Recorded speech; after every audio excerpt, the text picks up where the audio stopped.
मी रमेश विठ्ठलराव वळके गेल्या 4 वर्षापासून आशिवमध्ये एक अशोका एजन्सीने पहिल्यासवर कनेक्शन दिलं. आता भारत सरकारकडे गेलेलं आहे. तरी आमच्या त्यावेळेसची बॉडी असेल, सरपंच असलेले गोविंद मदने आमची बॉडी असेल, तर गेल्या 3 वर्षापासून आशिव गावामध्ये जवळपास 90% लोकांना आम्ही गॅस कनेक्शन दिलेलं आहे. आणि असल्या युद्धजन्य परिस्थितीत सगळ्या महाराष्ट्रात गॅसचा तुटवडा आहे, लाईनला थांबावं लागत आहे. परंतु आमच्या गावात अजून कुठलीही गॅसची तक्रार नाही. आम्हाला जवळपास 5-6 किलोमीटरहून 50 रुपये ट्रॅव्हलिंगचा खर्च येत होता आणि गॅसची तारांबळ उडत होती. तर आम्ही परवानगी देऊन त्या कंपनीनेसुद्धा आम्हाला चांगलं सहकार्य केलं. तर आमच्या गावात आता आम्ही जर गृहमंत्र्याला आदेश दिला बा संध्याकाळी 12-1 वाजता बी चहा करा म्हणलं तर गॅस संपलाय असं सांगता येणार नाही. आणि 100% घराला आमचं गॅसचं नियोजन चालू आहे.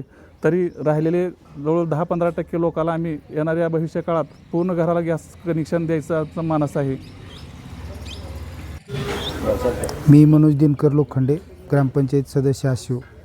तर या ठिकाणी म्हणजे मागच्या 2-3 वर्षापासून आमच्या इथं PNG गॅस कनेक्शन देण्यास सुरुवात झालेली आहे. जवळजवळ 90% घरांना या ठिकाणी कनेक्शन देणं पूर्ण झालेलं आहे. ज्यावेळेस गॅस कनेक्शन घेत असताना लोकांच्या मनामध्ये वेगवेगळे संभ्रम होते. परंतु आजच्या या युद्धाच्या परिस्थितीमध्ये ज्यावेळेस महाराष्ट्रामध्ये वेगवेगळ्या ठिकाणी मोठमोठ्या रांगा बघितल्या जातात आणि बरेच लोकांना उपाशी राहण्याची सुद्धा वेळ येत आहे. परंतु महाराष्ट्रामध्ये आशिव हे आमचं असं गाव आहे की आजच्या परिस्थितीमध्ये या ठिकाणी कुठंच या ठिकाणी म्हणजे गॅसचा तुटवडा नाही.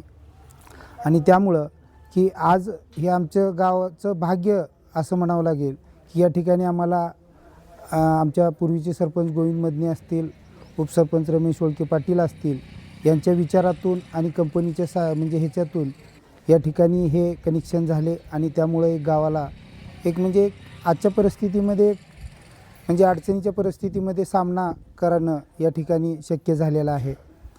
त्यामुळं या ठिकाणी आम्हाला थोडं बरं वाटतं.